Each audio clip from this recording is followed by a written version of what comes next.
जय हिंद। नमस्कार फ्रेंड्स, ज्योति क्लासेस में आप सभी का एक बार फिर से स्वागत है। फ्रेंड्स, जैसा कि आप सभी को पता है कि हमने प्रीवियस क्लास में चैप्टर 14 को बहुत ही अच्छे से कंप्लीट किया था और आप सभी से निवेदन है, अगर अभी तक आपने चैप्टर 1 to 14 की वीडियोस नहीं देखी है तो प्ले लिस्ट में जाइए और चैप्टर 1 to 14 की वीडियोज़ को अवश्य देखिए। तो चलिए फ्रेंड्स, हम फटाफट देखते हैं आज का टॉपिक कि आज हम क्या करने वाले हैं। ये फ्रेंड्स हमारा चैप्टर 14 का स्मरणीय तथ्य, जिसमें हमने चैप्टर तो एक्सप्लेन कर लिया था बट इसके स्मरणीय तथ्य और प्रश्नावली नहीं की थी। तो चलिए फ्रेंड्स, शुरू करते हैं आज की क्लास। आज की क्लास शुरू करने से पहले हम एक बार इसका क्विक रिवीजन ले लेते हैं कि प्रीवियस क्लास में हमने क्या पढ़ा था। तो आप देख पा रहे होंगे फ्रेंड्स, प्रीवियस क्लास में हमने किया था चैप्टर 14, जिसमें हमने पढ़ी थी निटिंग आर्ट और उसके लाभ एवं उसके करने के लिए हमें किन किन सामग्री यानी कि मटेरियल्स की आवश्यकता पड़ती है, ये सारा हमने कवर किया था। उसमें हमने देखा था बुनाई का अर्थ, फिर बुनाई के लाभ, बुनाई से क्या क्या लाभ होते हैं, बुनाई कितने तरह से की जा सकती है, फिर देखा था हमने बुनाई करने के लिए आवश्यक सामग्री कौन कौन सी होती है, बुनाई करते समय सावधानियाँ क्या रखनी चाहिए, फिर देखा था हमने बुनाई की प्रक्रिया, फिर देखा था हमने बुनाई के फंदे, फिर लास्ट हमने देखा था बच्चों का मोजा कैसे बुना जाता है। तो ये सारे ही टॉपिक फ्रेंड्स हमने प्रीवियस क्लास में किया है। अगर आपने अभी तक इनकी वीडियो नहीं देखी है तो प्लीज़ एक बार प्लेलिस्ट में जाकर इनकी वीडियोस को अवश्य देखिए। तो फ्रेंड्स, बिना टाइम वेस्ट के शुरू करते हैं आज की क्लास। देखते हैं इसमें आज की क्लास में स्मरणीय तथ्य, जो कि बहुत ही इम्पोर्टेंट से आप इसको इम्पोर्टेंट फैक्ट्स या मेमोरेबल फैक्ट्स भी बोल सकते हैं। तो ये फ्रेंड्स देख सकते हैं, सर्दियों में हम ऊन से बने ऊनी वस्त्रों को प्रयोग करते हैं। सर्दियों में हम किन वस्त्रों का प्रयोग करते हैं? ऊन से बने ऊनी वस्त्रों का प्रयोग करते हैं। नेक्स्ट है, गृहिणी को बुनाई कला का ज्ञान भी होना आवश्यक है। नेक्स्ट है, सलाइयों के माध्यम से ऊन द्वारा फंदे बनाकर डिजाइनदार वस्त्र तैयार करना ही बुनाई कला है। घर पर बुना गया वस्त्र अच्छा व टिकाऊ होता है। नेक्स्ट, बुनाई करने से समय का सदुपयोग होता है। नेक्स्ट, आर्थिक संकट के समय बुनाई द्वारा धनोपार्जन भी किया जाता है। यानी कि जब हमारी स्थिति सही ना हो तो जिस भी महिला को बुनाई कला आती हो वह बुनाई करके एक व्यवसाय भी कर सकती है, जिससे वो पैसा कमा सकती है। बुनाई के लिए ऊन की आवश्यकता होती है।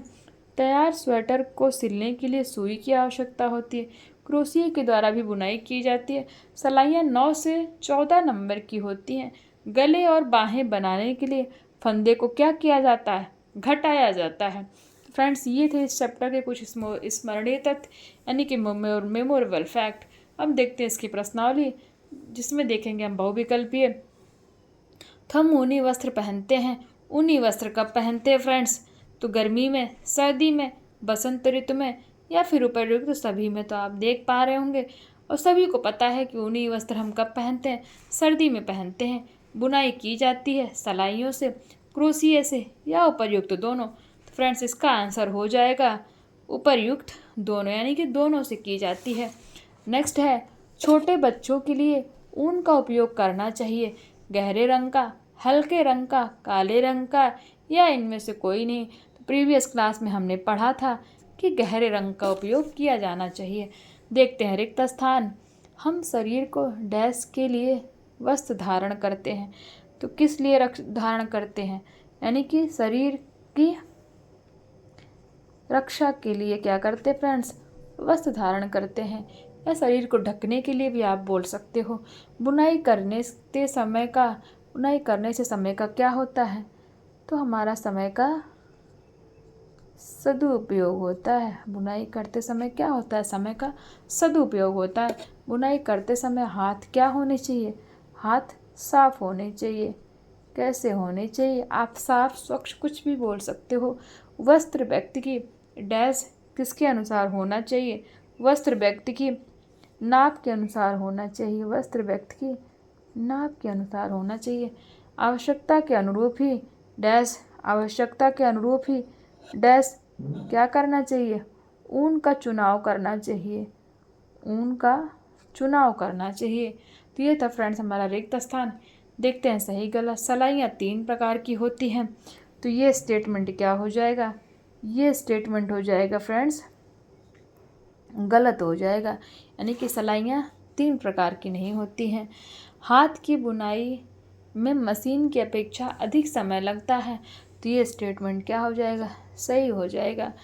बुनाई करते समय गांठें नहीं पड़नी चाहिए, तो ये स्टेटमेंट भी क्या हो जाएगा फ्रेंड्स, सही हो जाएगा, क्योंकि हमने प्रीवियस क्लास में ही पढ़ा था। फिर फंदे 4 प्रकार के होते हैं, नहीं फंदे 2 प्रकार के होते हैं, उल्टे या सीधे फंदे। तो फ्रेंड्स ये था हमारा सही गलत। तो आई होप ये आपको समझ में आया होगा। अभी ये इसकी आती लघु उत्तरी। सर्दियों में हम किस प्रकार के वस्त्र पहनते हैं, हमें पता है, हमने पढ़ा है। घर पर बुना गया वस्त्र कैसा होता है। नंबर 3 है सिलाइयाँ कितने प्रकार की होती हैं, बॉर्डर किस नंबर की सिलाई से बनाना चाहिए, सुई की आवश्यकता क्यों पड़ती है, क्रोशिया से आप क्या समझते हैं, ऊन का गोला किस प्रकार बनाया जाता है, बुनाई के फंदे कितने प्रकार के होते हैं बताइए, बुनाई का अर्थ है गर्म कपड़े कितने, बुनाई का क्या अर्थ है, गर्म कपड़े कितने प्रकार के होते हैं वर्णन कीजिए, बुनाई के लाभों का वर्णन कीजिए, बुनाई करने के लिए क्या क्या सामग्री की आवश्यकता होती है, बुनाई की प्रक्रिया से आप क्या समझते हैं वर्णन कीजिए। फ्रेंड्स ये सारे क्वेश्चन ये आप देख रहे हैं, आप सारे क्वेश्चन के आंसर, अगर आपने ये वीडियोस प्रीवियस वाली देखी है तो आप सारे क्वेश्चन के आंसर आपको पता है, मुझे कराने की आवश्यकता नहीं है। फिर भी मैं आप लोगों से कहूँगी कि अगर आप एक बार इन सारे क्वेश्चन का स्क्रीनशॉट अवश्य ले लिया करिए, क्योंकि एक बार आप कोशिश तो करिए कि मैंने जो क्लास पढ़ी है तो क्या मुझसे ये क्वेश्चन सॉल्व हो रहे हैं, और फिर भी फ्रेंड्स अगर आपसे नहीं सॉल्व हो रहे हैं तो प्लीज़ मुझे कमेंट करिए, मैं आपको इनके क्वेश्चन के आंसर बहुत ही अच्छे से प्रोवाइड कराऊंगी। बट एक बार कमेंट करके बताइए तो सही कि आपको इन क्वेश्चन के आंसर आप कर पा रहे हैं या नहीं कर पा रहे हैं। बिकॉज फ्रेंड ना आपको पता है कि मैं आपको आंसर इसलिए नहीं प्रोवाइड कराती हूँ क्योंकि आप अपने भी माइंड का कुछ यूज़ करिए कि कोई भी एग्ज़ाम आप करने जाएंगे वहाँ पे आपको आंसर लिखा लिखाया तो मिलेगा नहीं। जब आपको टॉपिक समझ में आ जाएगा तो आप आंसर खुद ब खुद कर सकते हैं और आप किसी भी टाइप का एग्ज़ाम कर सकते हैं। फ्रेंड्स आपको पता है कि हमारा इसका मेन मोटिव क्या है इस सीरीज़ को चलाने का, कि आप होम साइंस से रिलेटेड कोई भी exam, TGT, PGT, LT grade, net, कोई भी एग्ज़ाम हो फ्रेंड्स, आप जो भी एग्ज़ाम चाहें आप हर एग्ज़ाम में बैठ सकते हैं और उसको अच्छे से क्रैक कर सकते हैं। तो फ्रेंड्स बिना टाइम वेस्ट किए चलते हैं, मिलते हैं आपसे कल। थोड़ी सी तबीयत अभी सही नहीं है फ्रेंड्स, तो थोड़ा बोलने में दिक्कत आ रही है, इसीलिए मैं चैप्टर को उतना एक्सप्लेन भी नहीं कर पा रही हूँ। तो मिलते हैं नेक्स्ट क्लास में, तब तक के लिए जय हिंद, नमस्कार।